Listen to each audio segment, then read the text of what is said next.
Welcome back, everybody. This is season 2 of the Recovery Lab podcast. My name is Mike Tyson. I am the executive director of Take Action Today, and I am the head scientist here at the Recovery Lab podcast.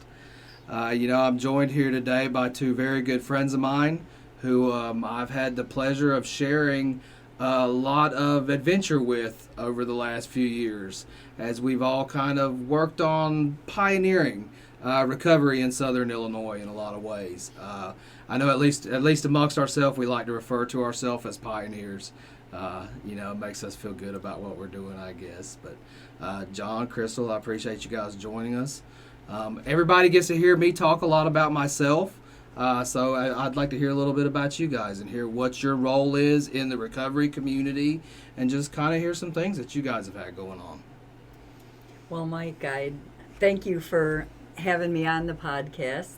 And I'm a person in long-term recovery, and I'm originally from Chicago, moved down to Southern Illinois, and I have a passion for recovery, and I did not realize how sparse the resources were down here in Southern Illinois in these rural communities.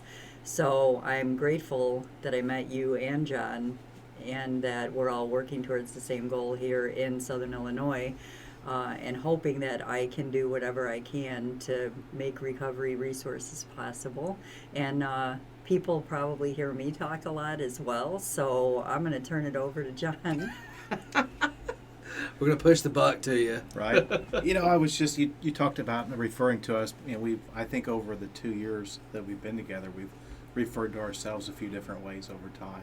And I was thinking about the graphic we had up when we came in, the 3 recovery amigos. So that just reminds me, though, it's important to always apply at least a little bit of humor when you can. I mean, this can be a pretty serious job. It's got its ups and certainly many of downs, just like any other job, I suppose. But it's good to have some fun and to cut up a little bit, even if it's on a professional basis, right? Absolutely. We talk about a lot of times about how everything doesn't have to be a substance use meeting. Right. Everything doesn't have to be a recovery meeting. It doesn't always have to be a counseling session. We want to create a space as a community where people can have social gatherings and stuff and have events and stuff. Everything doesn't have to be about recovery. While recovery is intermingled and a part of who we are, it's not all about the substance use, I guess I should say. Mike, I was just thinking about how the two of us hooked up in the first place, right? And so having been a recovery coordinator is the title and position of what I do, work under the ROSC Recovery Oriented Systems of Care grant. But I just remember coming on to some of those initial state level meetings and just being new to it and just wondering, having had lived experience of my own, but not having had the clinical experience, right? We've talked about not having had the training and the proper education, the credentials that oftentimes you have coming into these things. And I just remember feeling pretty lost and just thinking about, like, who can I find in the group to sort of identify with or reach out to? And oftentimes you think geographically, like, who do I even have close to me at all? And most people were further up north, center state, whatever the case was. And here was this Mike Tyson. I thought, well, that sounds like a familiar name. How do I know Mike Tyson? Punch out. No, I'm kidding. But he never gets any of that humor, right? Right. But I just remember connecting very early on, and that we just seemed like we had a lot in common. We talk a lot about click bond relationships and friendships where you meet someone and you just feel like you've been friends for a long time and things like that, and colleagues for that matter. So it's just been really wonderful and amazing to see each of us develop in our own realms, professionally, personally, as a whole, collaboratively, and things like that. So it's great to be a part of this small group. Absolutely. I think that one of it's hard to where we're at now, thinking about where we were 2.5 years ago. Like you talk about when we all started talking together. I know I was only about 6 months into the creation of Take Action Today and really getting into this stuff and didn't know anything about. I'd started attending, I think, SI support and the CISA Ross councils. Had no clue really what I was doing in there. All I knew was that this was where that I needed to be to help push these issues and develop these things. And you two from different groups were very open and very welcoming and very supportive of me in those early days like that. And I remember it made me feel like I had found my tribe. Right. You know, for one of the first times. Not to be so overly dramatic. Oh, I've never had friends in my life. You know, but it just made me. I was really surprised to find kinship in people that from different walks of life, from different experiences and different backgrounds. I think one of the first things I remember about talking to you, I was like, well, I don't know anything either, but maybe we'll both learn together. We'll figure it out. You know, and then, you know, we met Chrystal, and Chrystal, you were the administrative assistant there at SI Support, you know, and we began And here she came with collaborating all the together. answers, right? Exactly. Miss AA. Well, that's awesome. Yeah, well, what I got from both of you guys is, wow, someone else who's passionate about recovery like I am, because some people were, you know, I wasn't familiar with people. Some people were in the clinical side of things. Some people were just community members. So I too was trying to learn the acronyms. Now we all talk in acronyms sometimes, I think, and sometimes we have to have people say, well, what does that actually stand for? Because I forget sometimes that not everybody is familiar with those acronyms. So, but I do remember John saying, hey, you know, whatever you could teach me, you know, and I said, well, I'm still learning too. And I came on there right around COVID. So we were also faced with the dilemma of wanting to do all these things out in the community. And then there was another barrier put up to what we had all thought we wanted to do, because then they were kind of like, don't go out in the community right now. We have to do everything by Zoom. But now when you look back at even the Zoom connections, you know, that did help us build a lot more relationships, because people didn't have much of anything else going on but Zooms and to listen to us share and for us to get ideas from other people. Absolutely. I think that barrier, I'm assuming you mean is COVID. Yes. Yeah, I think that it was. I remember, I think it was 3 months after we decided as a board to start Take Action Today. We filed our incorporation paperwork, and COVID hit, and the state shut down. Everything shut down. Everybody's freaking out. But it forced everybody online to start meeting virtually. It forced, for me at that time, I was starting to look for CPRS training, trying to figure out how I could access it. You know, and the COVID forced everybody online with their training, and it opened that up. So there in those original days like that a few years ago with COVID, we slowed down at work. So I remember I literally at moments I'm on a fork truck with these big pallets. No, OSHA close your ears, you know. But like with my earbuds in, attending these Ross Council meetings, meeting people like you guys, and I'm like, man, this recovery thing is something completely different from what I imagined it. You know, I got into this, I was thinking about becoming a drug counselor, you know, but what I found was a whole other world that had opened up that I don't think any of us expected 2.5 years ago or when COVID struck. I don't think anybody knew what was coming as far as the recovery movement, because I think people like us made the most of our time. We really took advantage of that time. We started forming coalitions and collaborations outside of our region at the state level, you know, and it really kind of started coalescing things that when COVID started fading away, we were able to hit the communities. We already had a strong foundation as an organization. You know, our Ross councils were starting to come online really well. People were coming to the table. We were getting people with lived experience were starting to show up at things, and we really started gaining some momentum as a region. And it's been really exciting ever since. You know, It really has. I remember at the same time coming in during COVID, right at the peak when things were just firing off, and that was when I was hiring in. So even from an agency perspective, it was very unique and unusual hiring in online, remotely, and just working everything from home for quite a period of time. And it did stymie a lot, but you're right about what you said, that I think of each of us as I think back about what we talked about and what we were working on, but we were digging in to really get our roots into what we were doing. And so in some regards it might seem like kind of the worst of times, but going back to what you're saying, it seems like almost the best of times in some ways, the way that it turned out. Something else that I also noticed about us, whereas I can't really say that much about any other group of people in this experience, is without even realizing it, one of the things that Pure Work focuses on is building on people's strengths. And I feel like we instantly connected with that, because John, you were good at networking. You had some names available.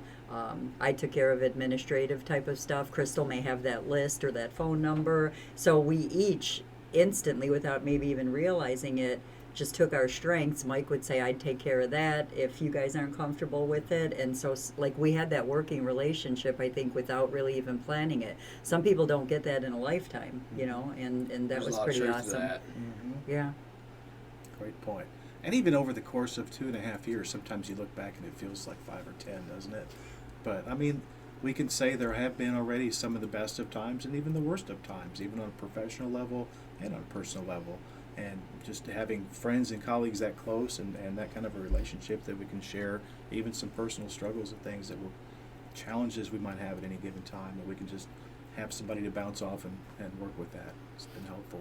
Absolutely. I think you talk about it feels like 5 years sometimes. I feel like the changes that we have seen in the last year and a half, probably especially, but over the last 2.5 years, feel like 5 years worth of change and work. I don't know if it sometimes I kind of dismiss it a little bit that we caught lightning in a bottle. We caught things right as they were getting hot, things like that. But in reality, man, we've all worked our butts off to get to where we're going. Not just us. A lot of people have really done a really good job over the last year and a half opening their minds to new concepts. I know 2.5 years ago, I think we were all really apprehensive about concepts like harm reduction, some multiple pathways. We were all kind of in our old school thinking with some of these ideas, and over the last 2 years, we've all kind of been confronted with some new concepts, especially in the diversity, equity, and inclusion spheres. All that stuff has come online in the last couple of years, but it's all made things a lot richer. And it feels like the whole experience in the recovery isn't so dry anymore. Like you talk about, it seemed like when I thought about being a drug counselor, I thought, imagine this dry clinical job, working at a desk, listening to people come in and tell their story a little bit, but helping them, telling them what to do. And then what we see now, that it's just this broad range of things that we can do. I mean, what is it, a year ago almost now, we're coming up on our second annual Walk for Recovery. A year ago, that was just an idea that we were all talking about developing anxiety about, oh my God, is this going to happen? What's going to go wrong? And here we are a year later, we've seen everything grow. And it's been amazing to watch that stuff, and it's come from hustle. It's come from doing the work. You guys just recently went down to Memphis to visit the Fletcher Group and go to one of their conventions about recovery housing. It's not like we've just sat back and done coalition meetings. We've gone out and looked for new information. So I have to chuckle. As you said, we need to keep humor in this as well. I have to chuckle because when you said the Fletcher Group, an image flashed across my mind of the picture that I had John take. The carpeting had these little squiggly lines on it, like the caution tape they put around like at a crime scene. Yeah. And I said, I'm going to see if I could squeeze in there, John, take a picture. It looked like a body outline. Yeah. Yeah. So that was the flash that came, even though we did get a wealth of information from being there. Once again, a few funny looks, maybe, right? Yeah. Someone did catch me laying on the floor and him taking the picture, and they were probably thinking, But yeah, we do know how to incorporate. I think that's why this isn't stale and dry, is because we do. Not many people can say they have fun at their job or doing the work that they do, and like you said, there's been a lot of trials. We weren't sure, are people going to hear our voice even though we're talking? There's still that stigma out there, and yet I think, because we all believe, we all have our faith and faith-based, I really think that in some ways we talked about changing the T-shirt for the Recovery Walk first year. I don't know if you recall, because then you said, well, when we have our second annual one, we may not want to. So I think maybe you already had that seed of faith, like we was going to have another one, without maybe even realizing that. But you were already thinking ahead and still continue to do that. So I also feel like while you're the idea man, bouncing it off of John, or like you guys are always the two that that I can bounce things off of, but I know I'll get that honest answer like, well, here's what I really think, and believe that, not someone who just wants to toot my horn, or someone who's going to say, nah, that'll never work. You really give me an honest answer, and I think that's another reason why we're successful. Honesty, yeah. I think that one of the things that I've noticed in the last couple of years in this work is that there's not a lot of honesty in this field. There's not a lot of honest conversations between different agencies, different bodies, talking about things. I think a lot of conversations are really kind of gilded, made to sound a certain way in a meeting. And I feel like a lot of what we read about and do sounds good on paper, but very few people have put it into practice, and that's where you get into those gray areas about. And we've been having to try to work some of that stuff out, because I know for myself, I feel like, so when I talk about dishonest conversations, what I talk about is when people evaluate programs or evaluate even people and each other in this. So when I first got into this field, there was a gentleman that was running a program in my home community, and I kind of have always been taught that that's one of the first things you do about people before you get involved with them. You try to do a little research, do a little background information, and I would go around to people and ask them questions, and they would give me that polite answer. Oh, he's okay, he's an all right person, or this or that. Mm-hmm. But the reality of it is that there was just some bad stuff going on. And I feel like a lot of times that there are dishonest conversations that take place. People say what they feel like they're supposed to say instead of what's really going on. And I think having a group of people where you can be honest and really talk about things, really peel the layers of things back. Be yourselves a little bit, right? Absolutely. I think that that's something to be treasured. And I hope that that is something that is always woven into our community, that people feel like they can be that way. Well, and I also see there are some community members who have had maybe not the greatest experience in their treatment episode, whether that be at a recovery meeting or whether it be in treatment or whatever. But some of the recovering community has said, we've been talking about this for a long time, but no one's really listening, or they told us we'll fix it and they haven't. I really think I've seen a spark of hope in the community. People are coming to us saying, here's what I think, or here's what I experienced, and we can actually, because we've made relationships with maybe those clinicians or somebody from that recovery meeting, we can bring that back without even mentioning any names and say, we've heard this. We're not sure if you realize this is going on, but it seems to be a concern. And it seems like people are receptive to that, whereas if that person, like you said, from the community, somebody may just view them as, oh, well, they're just whatever, fill in the blank. But so maybe indirectly we're also changing things because we develop those relationships. People are willing to listen, and it almost seems more credible coming from us. I hate that it's still that way sometime, but if we're getting that message to at least have someone take a look at, is what we're doing really helpful or not? Absolutely. I was thinking in my mind, just to change gears a little bit, which we'll probably do from time to time in this conversation. But I was just thinking about challenges, that maybe certainly I and we have had over that period of time. And I guess maybe I thought it apropos to ask what sort of challenges come to mind when we talk about that. I would say our biggest challenge early on and really sort of ongoing has been just to find and secure for long enough that group of people with lived experience. Right, and I think we've talked about that probably from time to time, and sometimes I've probably just spoke out in exhaustion and things, but it seems like when we find someone who seems really tuned in and really getting what we have to offer, we certainly want to feed that person, and we certainly want to enable them to grow, so there should be no reason we shouldn't be surprised when they do flourish and succeed, but at the same time it's mixed emotions. They might move on to find a secure job and a new stable way of an existence. So is it fair to ask that they stay as closely tied to us as possible? Like, not really. Selfishly, you want to.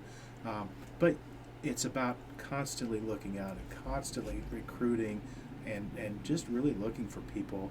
And I find that the best way to get at that challenge is not to stay focused on any one group of people, but certainly we have to continue to broaden our message for everyone. and that means hitting all the agencies, all the community groups, and so on and so on. And I think by lighting that candle on both ends, you're always working in this space, and we're doing other things to grow that possibility. But at the same time, I feel confident having worked structurally. You mentioned networking earlier, but having worked structurally to get a lot of decision makers and a lot of community players and leaders and all these people on board, and then finding out and sharing the fact that yes, we all have that commonality. We may have stories of our own, or we may certainly have loved ones and friends who we know of, and it's just so common anymore. You don't have to ask very far to find other experience and things. So I think that even without working every day towards stigma reduction, I think just the value of the work that we do and the work that we put in and the message that goes out with that and people seeing, being encouraged by that growth just really goes a long way. Yeah, one of the, like you talk about recruiting people, getting people, one of the things that I noticed, so when we first got our start at Take Action Today, it was over a Thanksgiving meal that we served. One of the first things like events like this in a while in our community that I live in, I was blown away by two things. One, the amount of need that we discovered through that event, but two, the amount of community support. Not what you would expect in like civic agencies and the United Way showed up. Community people showed up to serve a group of people who tend to be disregarded and marginalized. We were turning volunteers away. We were turning food and donations away. I saw a community that really wanted to see change, and that's in a lot of ways what motivated us at Take Action Today was we felt like our community was dying and nobody was coming to save it, and if nobody was going to save it, we wanted to do that. What it did was it gave me this idea that as we go into the development of RCOs and peer recovery specialists, how many other Mike Tysons are there in communities across Southern Illinois? How many people are living in recovery from substance use, mental health challenges, homelessness, people who are living in a little rural community that already does not have enough support resources? How many of those people are out there that if they were given training, were giving a little bit of skill and a little bit of tools and a little bit of opportunity, could become community change agents? So I took that initiative, and like you talked about, there is a churning of the people involved, especially the people newer in recovery, and I think some of that's to be expected, but there are so many more as we provide energy to the recovery community throughout Southern Illinois. As people hear more about what we're doing, there's jobs in this field, there's training in this field, there's community in this field, there's purpose and meaning. More people are rising to the occasion, and I feel like we are just on the beginning of this giant wave that is going to eventually crest and hopefully leave our communities in a lot better place once it's all said and done. But I do believe those people are out there. I do believe it's really important with people in recovery, especially right around year 2, to really give them a purpose and meaning to help prevent that falling away. But also to give them a community to feel proud to connect with and be a part of, because there are a lot of us who just fade into regular life. I became a coal miner. I wasn't going to recovery meetings. I wasn't talking about recovery. I was living a good life. And honestly, for a lot of intents and purposes, I started looking down my nose at people who came from the same issues that I had come out of and judging them the same way everybody else does. Until I opened my eyes one day and I was like, I got to get involved in this stuff. And recruiting those people like that is really important. You mentioned the 2-year piece, and I think duration is important, right? And I think that I've learned with direction and through experience that really you do have to find people within maybe the 1 year, 2 year, and beyond with lived experience in order to find enough stability to really work with and to help work on that development. I think we all would acknowledge that we find people who are freshly into recovery, and what's the first thing we want to do? We want to help everybody else. Oh, yeah. But interestingly, so we thought about that a lot as a coalition, and like how do we sort of receive these volunteers that come to us? So when we recruit, when we go out and find people, it's not been enough to just tell them, like, okay, our meeting is on the third Wednesday of the month or the fourth Wednesday of the month. Come next month. It's 3 weeks away, but come. We'll put you on our email list. I mean, that's been tried and tried again, and not necessarily proven, but finding ways to welcome people on a one-to-one basis, making the time to get to know people and to get to understand where are they coming from. Tell us about your story and perhaps your experience. What are your passions? Let's talk about your skills. Let's talk about your resources. Let's talk about time availability. And when I talk about all these things, I think about this whole concept of volunteerism. So we're talking about people with lived experience, but also I believe it's important to always continue to go after those of all kinds in the community, and how do we band people together. And I think that doing so indirectly works with that stigma reduction piece, certainly, but more directly we find that we can find more commonality and more ways to work together. Well, and spinning off from what you just said, so we we had quite a few people interested in the recovery core positions that we had available, and we weren't sure exactly how many people would be applying. Would we have to be making a choice amongst X amount? We can only take so many people on. But of some of those people, some of them said, well, I'm not really sure I'm ready for that yet, but could we volunteer for you? So we took, 5-10 minutes with each person that would come through the door, and some people wanted to work for recovery course, some said they weren't ready, and then we also, using once again the peer philosophy of strength-based, we had some people who wanted to volunteer that could only give time, but maybe they didn't have a lot of computer skills. Yep. We had some that said, I'll do whatever you need me to do, but I just need a ride or someone to pick me up because of the transportation issues.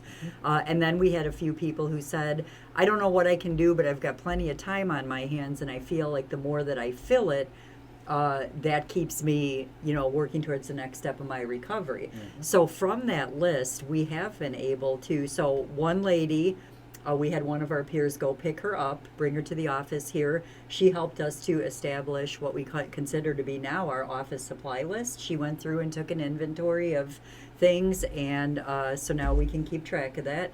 We had another lady who helped us to make copies and staple and put things in folders, like you said, using the strengths that they brought to the table. So if everyone's not ready to work full time, we still want to give them that sense of purpose.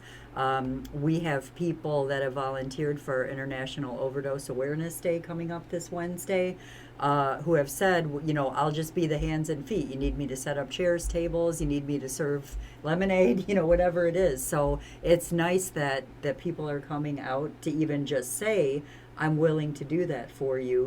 It's not necessarily about a full-time job.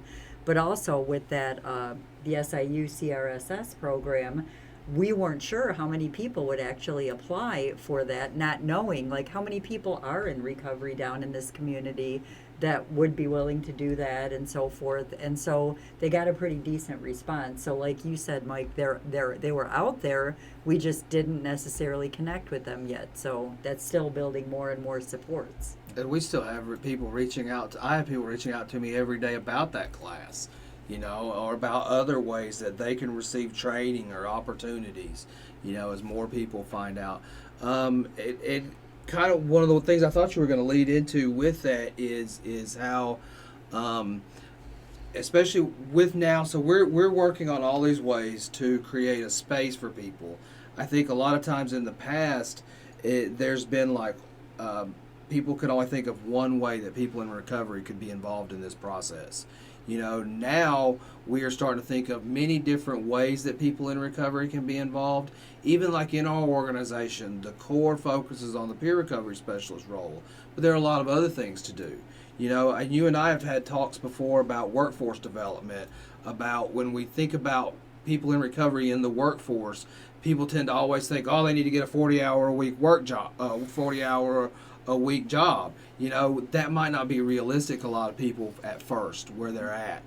How can we create space for them to develop work skills instead of just throwing them into the fire and then it's like sink or swim, and then when they sink we get mad at them and we like, oh man, you done it again, but creating a space where people can be strengths, build on their strengths, where they can bring those to the table and utilize that. We have seen people in recovery do amazing stuff through what we've done, and I think that as we eliminate barriers for people in recovery to get involved in this work, we're going to see more people throughout our communities who have a lot to offer: creativity, artists, technicians, all these people. Lord knows we need construction workers to work on stuff, but all of these people in recovery to come out and really coalesce into a larger community that's going to be something significant. Like you were talking about with that recruitment stuff.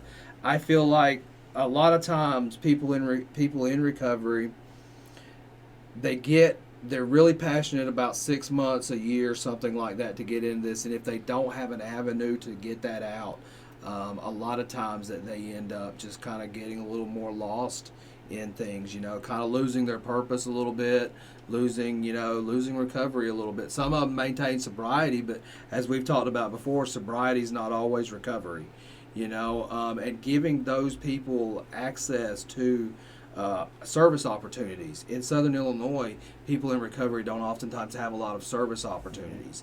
Even to do community service, stuff that people are mandated by the courts to do, there's not opportunity for them to do that. We talk all the time about how important service work is in recovery, but without that opportunity, people can't take advantage of that. So I really see that's where one of the things that we've all really done a good job of advocating for is how people in recovery can get more involved, more service opportunities. We're creating ways. We're looking at workforce issues. I know you and I talk about that a lot. We're looking at how we develop this peer recovery role and developing training pathways to give people more service opportunities, and then developing jobs for them. We work with jails and drug courts to create opportunities for people to have service opportunities. I think opportunity is a key word, definitely, and you can't drive it home enough. And one thing that I think that we're missing out on and lacking that will come with time, hopefully sooner than later, would be those physical locations that we often call a recovery cafe, a resource center, whatever you want to call it. Should there be one in every community? I don't know if that would be sustainable. Theoretically, it would be helpful, but I know that within our county there are at least 2 of the larger communities that we would love to see one in. And I think that when you start to allow all kinds of opportunities, we often see when we look at these models, there are so many things, resources to allow people when they come in. So if it's an opportunity to look for employment, we can help with that, right?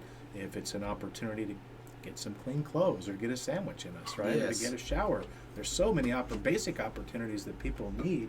And certainly when we look at that, well, if we use Maslow's hierarchy of needs and the old basic pyramid, it's very simple to tell that we need those very basic sustaining elements in our lives before we can aspire toward recovery or whatever else it is. And I think that to help, again, with that recruiting piece and that attraction piece, if you will, to have those types of open access, walk-in type of environments for people, just to know certainly that they have a safe space, they can talk, they can sign up for benefits, they can get maybe just a new direction towards a new lease on life. Yeah. Like you said, when you talk about recovery cafes and resource centers, describe what that looks like. Sure. Boy, and I've looked at several, and there's one close in proximity to us. I'm in Chester, Illinois, so you go across the bridge into Missouri, you go into Perryville. Shout out to New Life Mission Inn. These guys are great. But really, when you think about their physical property, it's somewhat of a narrow complex. It's like a pole building type thing. It's a one-story that goes back pretty deep. And so when you walk in, you've got a lobby, you've got a couple of offices, you've got a CADC on staff there, you've got a director that runs the program, and then certainly you've got some peer recovery people that work along with them, but also in conjunction in the backspace to welcome people when they come in to work with those people. And it's a very elaborate space, just like I've been explaining, with your washers and dryer. You've got a refrigerator, you've got a computer, you've got a pool table and a ping pong table and a dartboard. So there's a chance. We talked before about a little bit of humor, but we need to have fun and enjoyment, right? Absolutely. And oftentimes I say that we work so hard on trying to restore hope to the hopeless, but we can work to create hope, right? We've talked about that. Absolutely, yes. We can do fun and new and creative things that just spark invention. And with the sober recovery activities in Chicago, they had several what they call Alano clubs.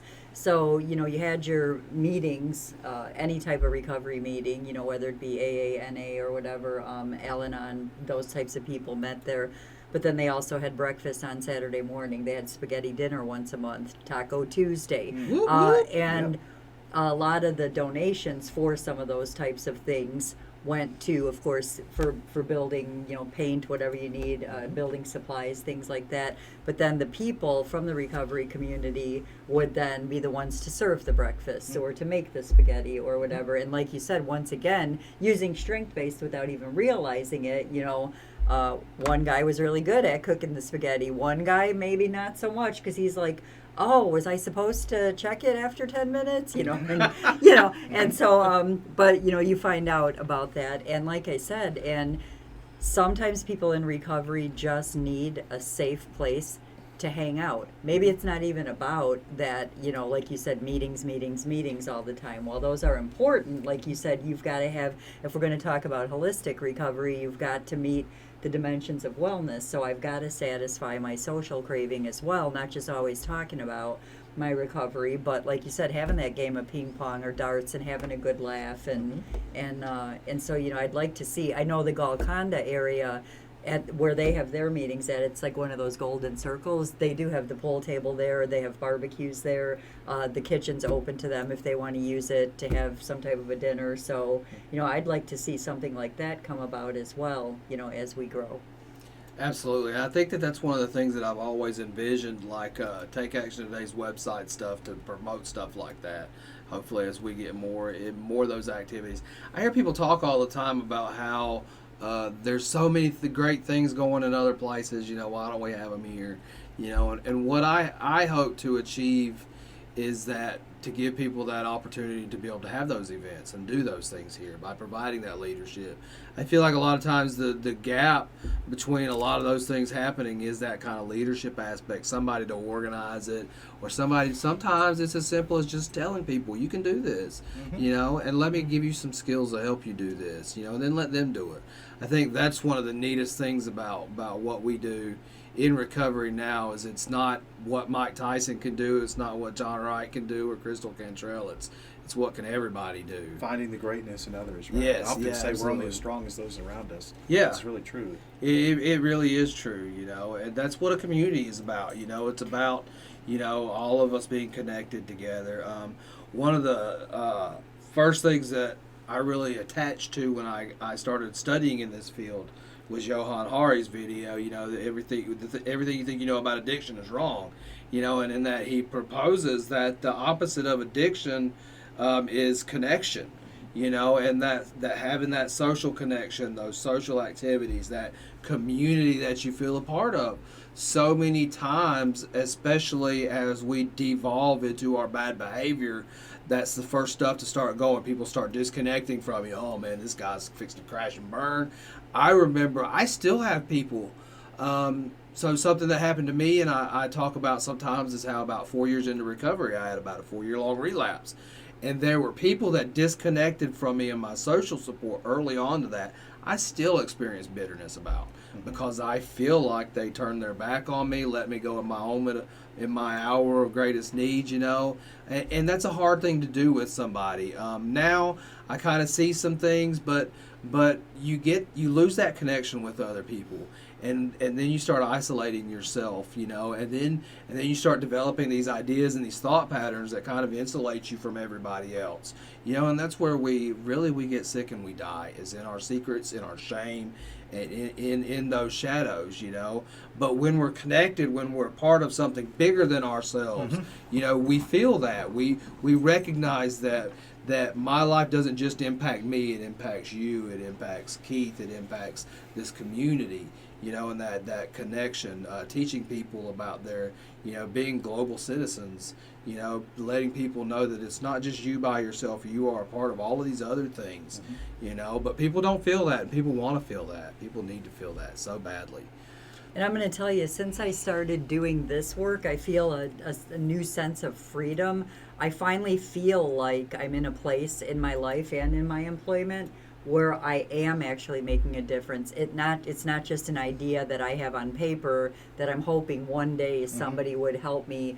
Hey, I think this is a great idea. Would you help me to try this? And the door's always closed. So I finally feel like my ideas can come to fruition here. And if they're not good ideas, back to that honesty about, well, that might work later down the road, but you got to think about this, this, and this. Whereas because it's my idea, I might not be like thinking about that, and that. And I need someone to stop me before I drive my own idea into the ground. But God certainly sets our path, right? And He Yeah. gives us that ability to use our own free will. So we have to try to follow hard on that path.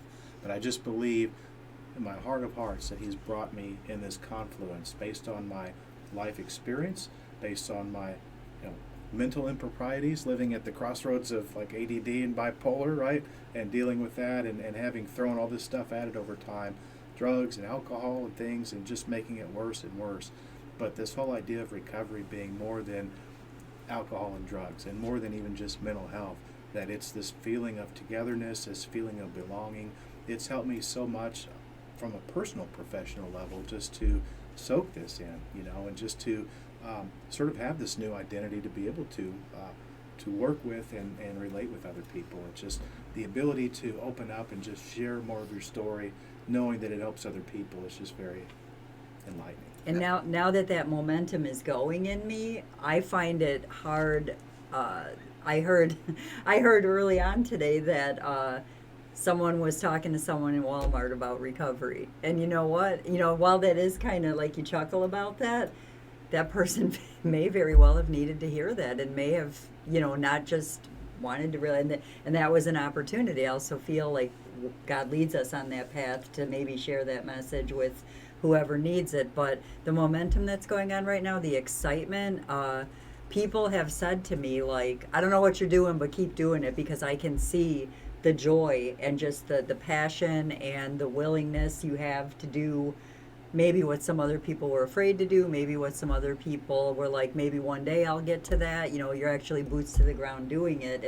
And like I said, but I feel like I wouldn't be able to do that if I didn't have the support of you guys and other people in my recovery circle to keep me built up on those bad days. Because I can't even really say, though, that there's bad days, maybe bad moments, because I can't even have a whole bad day anymore, because, like I said, the humor comes in, and, for me, my Reese cup addiction, somebody might say, like, do you really need me to get you some Reese cups today, Chrystal? Is it really a bad day? And that makes me laugh right off the bat. There is such a thing as logic over emotion, right? And sometimes we have to remind ourselves and each other to think that way.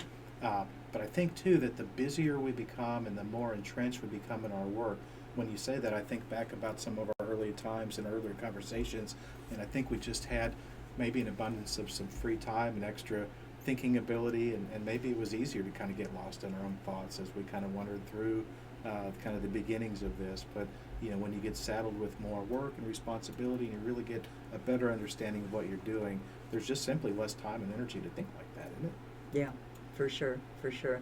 I just apologized. I sent John an apology email saying, I would really love to attend those Better Together meetings, but I said I just have not had the time.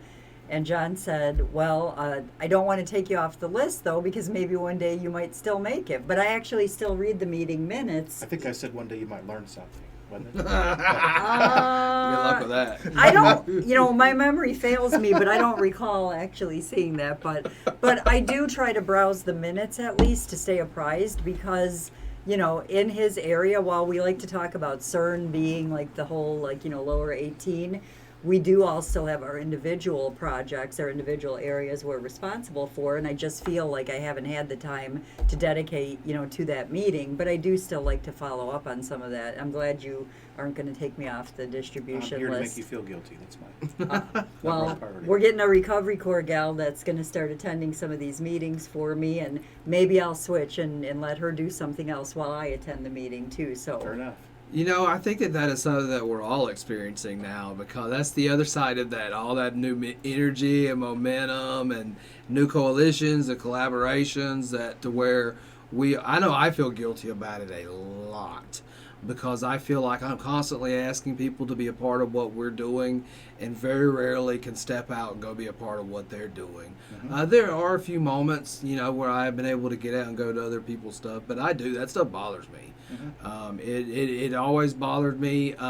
One of the things that I had to do recently with going back to school and taking on everything that I took on was I sacrificed a lot of my social life.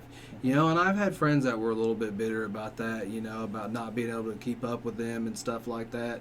Because to them it's about having other interests that, but and so that stuff bothers me, and not so much in that realm, but when I don't get out, like go to the Better Together stuff, part of my biggest problem now is I've committed to going to all of these meetings, and people kind of expect me to come to them, and I can't make it to all of them, and sometimes I double book myself, and then there's new meetings that pop up all the time, and I face something with myself is making a decision of, there's only so much you can put on your plate. You always have to take something off if you're going to put something new once you get filled up. But there's all these new things coming. Like recently, one of the things that I got to do was become a part of the statewide recovery advisory committee and be the co-chair. And so I had to weigh that. Is this something else I could put on my plate? No, it probably wasn't. But what I was worried about was that if I didn't, one, who else would? There might not be anybody. Or two, it might not be somebody from our region. One of the things that we've complained about, I think, in Southern Illinois is that we feel like the northern part of the state dominates the conversations, the resources, and everything. But right now, I feel like the rest of the state is listening to us. I feel like we have a voice. Yes. So sometimes I feel like if I don't commit to something, that it might our region might lose out on that voice or that opportunity. And so sometimes I put a few extra things on my plate, and I feel guilty when I can't make it to things because there's so many great people, and they do things for us, and they sacrifice to come to our things. It's tough. There's a certain amount of guilt I think that we can all attach to that, and I think it's a widespread sort of a feeling or an emotion. There have been many times where I've committed to some of these other Ross coalitions and things like that, and that's where I've found that I've had to draw that line. So I think it's just a very natural occurrence that despite whether we try very hard or not, we just have kind of those rings around us that we can only sort of reach out so far. And I suppose that changes over time when we find that we have larger teams and more people, and we find new and better ways to delegate. But two, it's just been a constant reminder for me to just really try to keep a good balance of things the best I can. And it so happens that my set of responsibilities may be a little bit different too, in terms of working for an agency. We've talked before about maybe some bandwidth restrictions and things that. So for me, it's been sort of dodging that and just trying to find that perfect stride, So at the same time that I'm working on projects that maybe they were assigned to me from the state, maybe they fall in alignment with what my responsibilities are at the job, but I do know that there always are good meetings happening and certainly other efforts that we're applying.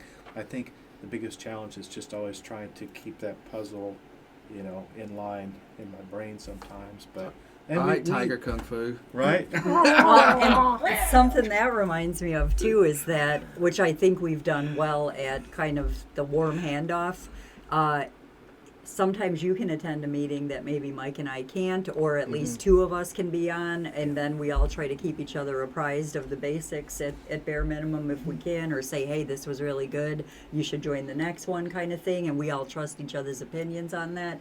But also, I'd like to commend us right now. I believe this is the first time all three of us have ever conversed and actually let each other finish, and then without all talking at the same time, even though we all can understand each other when we talk at the same time. We're actually all taking turns. We're trying very hard to be civil right now. Yeah, we're all taking turns. Yeah. And so talking about being on all those Zooms and all those state meetings though, so I still sometimes laugh, and I think they say there's the 3-second rule when you drop something, that 3 seconds, but then you can still eat it or whatever. So when we're in meetings, because we all do like to talk and share, it is hilarious when we'll be on a Zoom, especially all three of us, and then someone will say, does anyone care to share about that? And I could see all of us get that tense, we're getting ready. Like I'll click the microphone button a couple times and click it back. Sometimes. like we want to wait to be respectful in case someone who doesn't usually share wants to talk. Right. But if it's about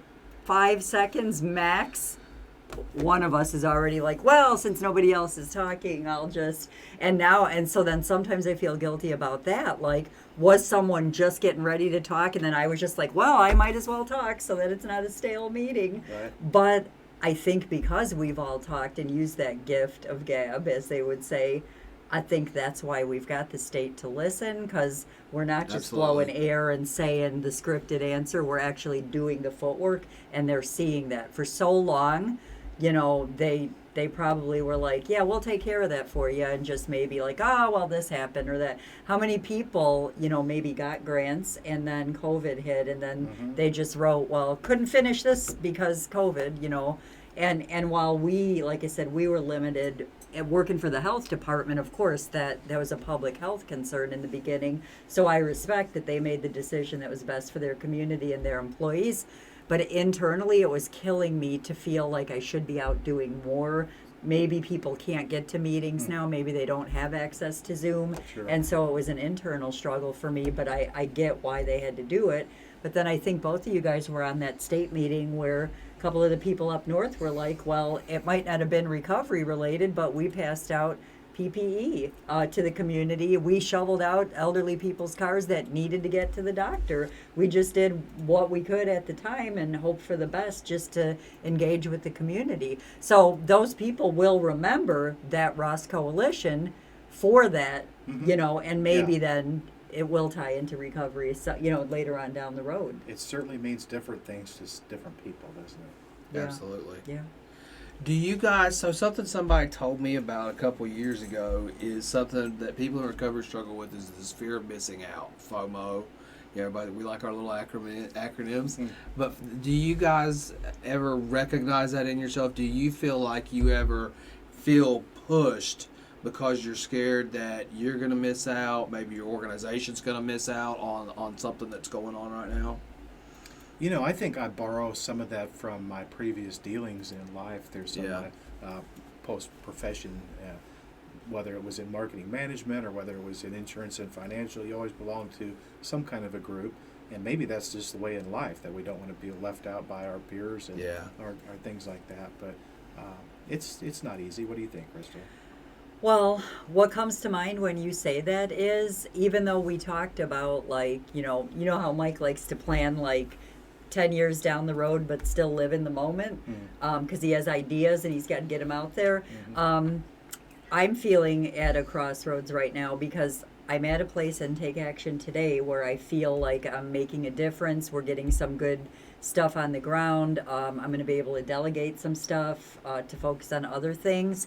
But there seems to be a little bit of movement in Johnson County, which is my home county, which kind of, we said, like, I'm going to be the Johnson County RCO executive director kind of thing. And some people are kind of wanting to put some of that in place right now, but I'm not ready. And because I've made a commitment to take action today. So sometimes I feel like, should I try to add more to my plate because there's a little momentum? Or should I trust that God will put the people in place until I can get there? And so I still don't have a definitive answer. But I feel like I want that to be my project. And with these new Ross coming on in Massac County, and right now I'm waiting to hear which two counties Arrowleaf's going to pick, because if they say Union and Johnson, I might be like, no, You feel territorial. Yeah. And so, what are your thoughts on that? Like, I got to just trust, I got to trust God has brought me this far, and as long as I continue to listen, I don't have to put that much on my plate. Maybe I can still be a part of and still keep my commitments, but I certainly don't have, an extra 40 hours a week to commit to that, but I'd like to be a part of it. So what are your thoughts on that? Isn't that the amazing thing about recovery, though? Because in as much as you can walk away and come back to it and not a lot has changed at any given time, sometimes we probably wrestle that in our brains a little bit in terms of what you're talking about. But I think that if we continue to do our work, and just really not dwell on that too much and just really let God lead, like He does provide those things and He does make those more clear at the right time sometimes. So I think maybe we borrow worry sometimes if we think too much ahead on things like that. Yeah. For sure.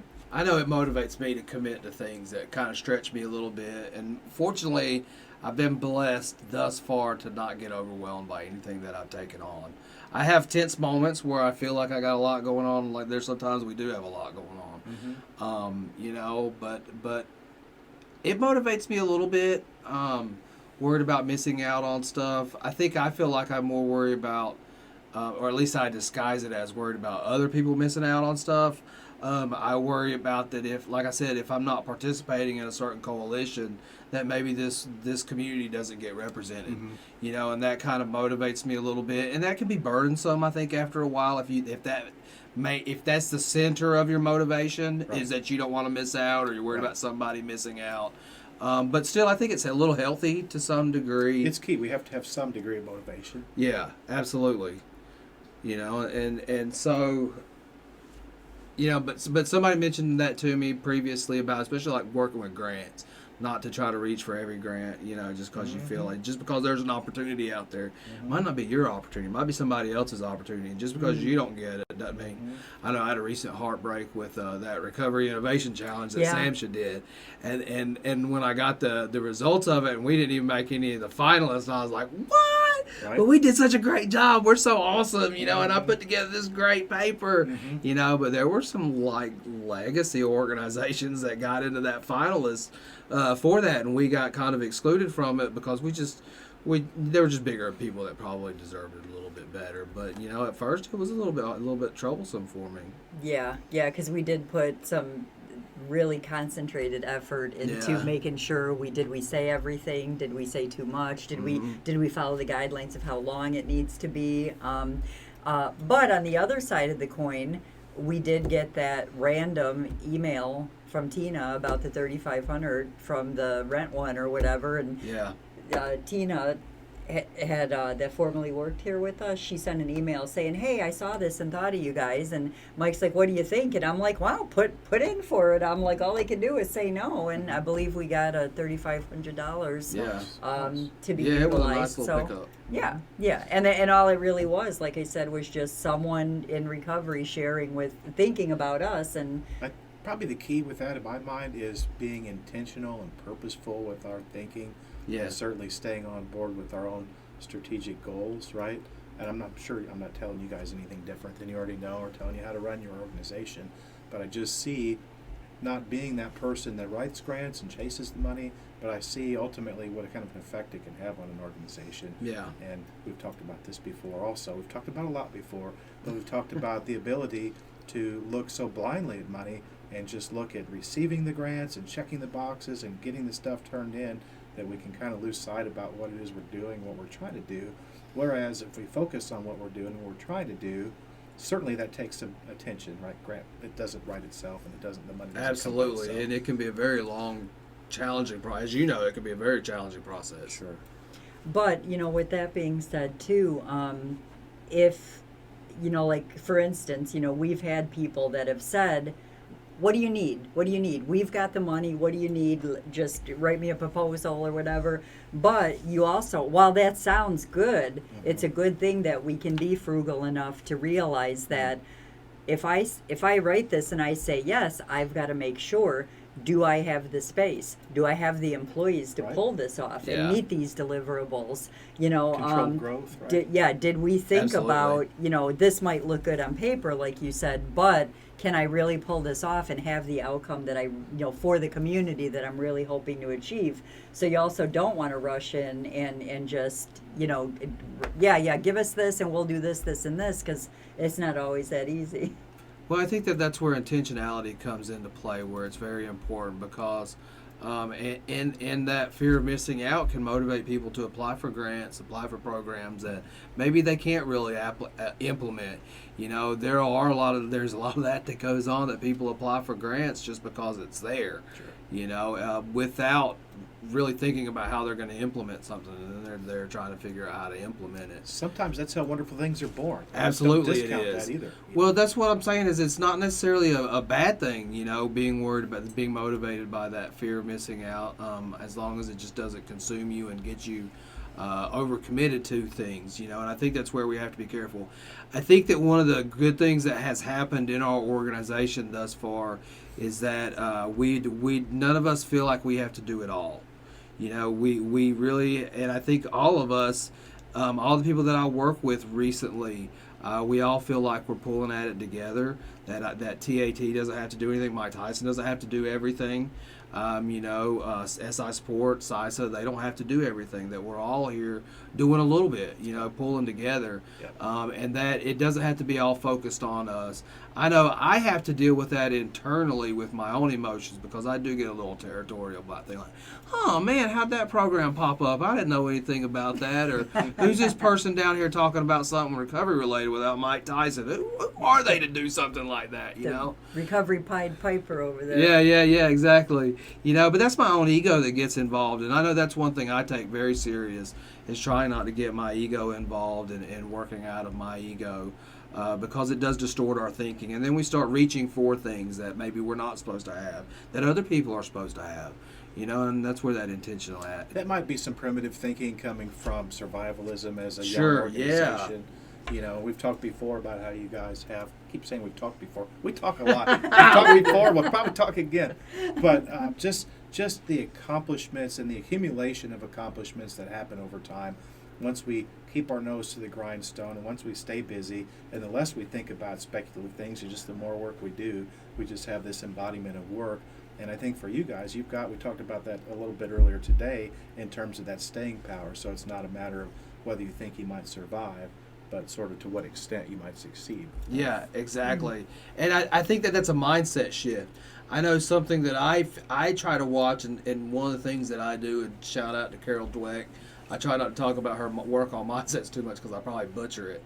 But there is a mindset difference. I think that especially people who have experienced a lot of trauma, we tend to have very protective, very fixed mindsets. Like there are a fixed amount of resources, that there's scarcity in things, and that we have to conserve what we have.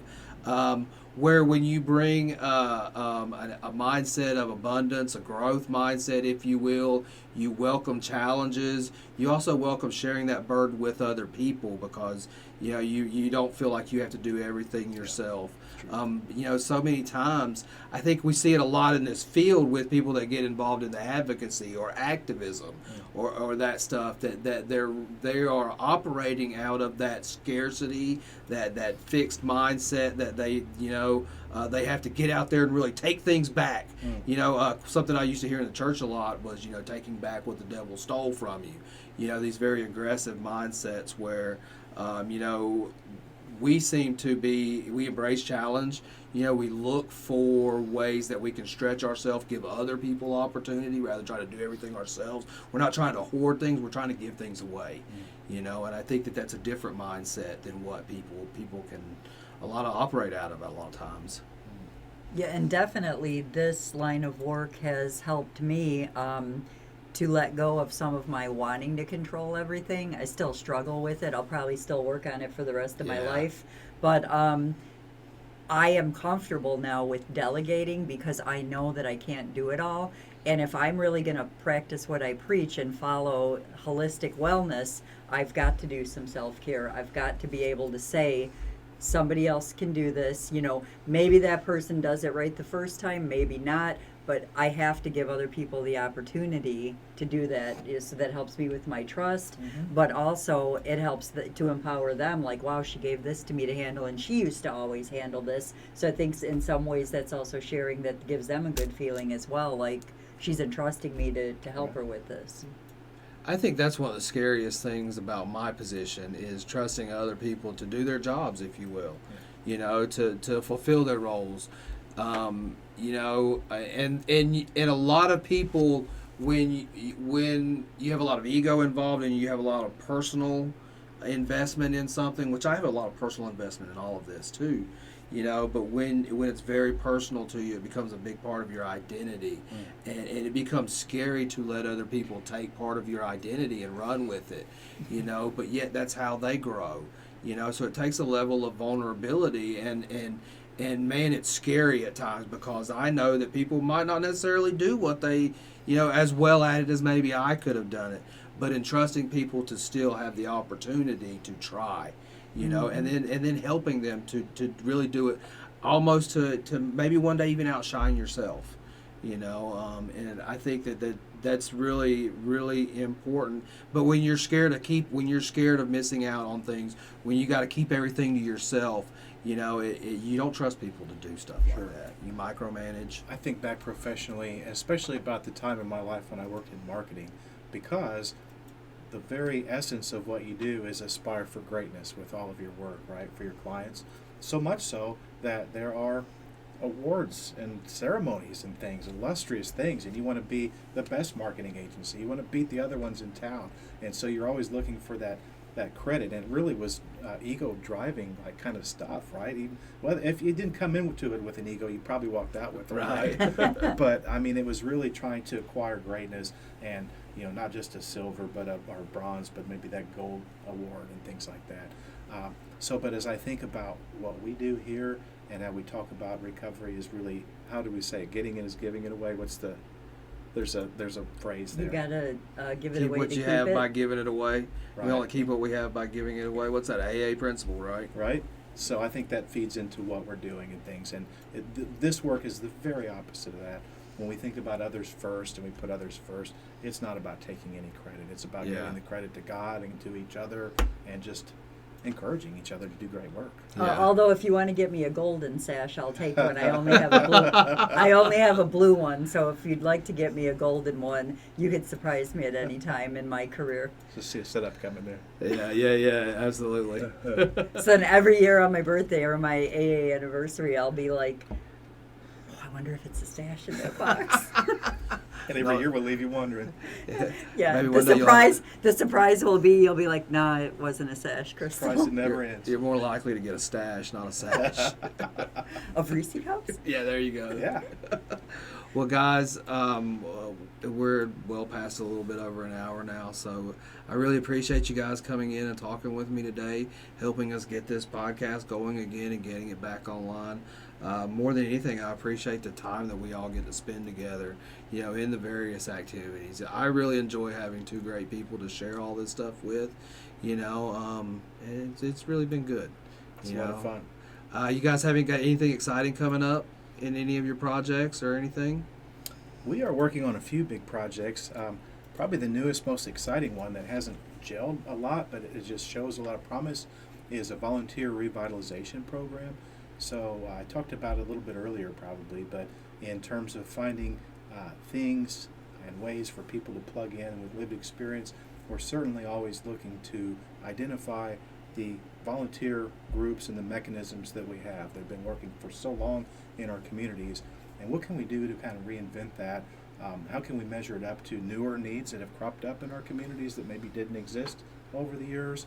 And how can we just use that to empower one another? So we're looking at ways we can coordinate, think of a one-stop shop for volunteerism. For when people come in, they can look at an array of different things to plug into versus the needs that are in the community. So it's a little bit different, it's a little bit outside the box with our thinking, but it's pretty exciting. And that really lines up with our new organization that I should speak of. So, and I didn't say this early on, but Southern Illinois Substance Abuse Alliance has been in existence for 6 years. We serve 2 counties, Randolph and Washington County in Illinois. And going forward, we will be known as the Healthy Communities Alliance. So not only is it a rebranding, but it's a complete rethink structurally and systematically about how all of our local agencies work together and how we can mitigate sort of wasted energy and time possibly, but how can we make things just more streamlined for the community and more obvious in terms of resources and how those are delivered and carried out. So those are the things I'm excited about. That's awesome. And the next thing we have coming up is Monday. We have a few Recovery Corps employees starting, so that'll be fun and exciting and interesting to set up laptops and emails and all that good stuff and get them, welcome them and onboard them. But then this Wednesday, we're also having an overdose awareness event, kind of a soft opening of our West Frankfort location. And there'll be some food, free Narcan, some drinks. But also, we're allowing the community, if anyone has lost anyone to overdose, they're welcome to bring in a picture, a memento, or just write their name on a sticky note. We'll have some sticky notes there, and we're going to have a memorial board where people can place that information on. There'll be purple ribbons that we'll be distributing out, as well as some forget-me-not seeds that will be in a little a sachet pouch that people can take and plant in memory of a lost loved one, or maybe someone that they hope finds recovery. So those are the two next big projects. That's awesome. I think you hit on volunteerism a couple times. Yeah. I think I'm a big fan of volunteerism, and that's what we see with Recovery Corps. It's for those that don't know, Recovery Corps is a branch of AmeriCorps, which is a volunteer organization. Mm-hmm. So it's about people giving back to their communities, serving their communities in different capacities. And I feel like that is something that I hope we see more of out of our society. If we want to battle things like entitlement, just many of these social issues we feel like we deal with younger generations, volunteerism I think is a great solution for that. But it starts with finding new outside the box thinking, not these traditional, we've always done it this way. We have to be able to get outside of ourselves and meet people where they're at and find out what type of activities they're interested in, instead of me telling you how to be a volunteer. How do you want to volunteer? How can I put you in a position to do something? That's it. And then watching people flourish in that. Well, guys, I certainly appreciate your time. I guess we're out of here. It's been a pleasure. All right, thanks. Thanks.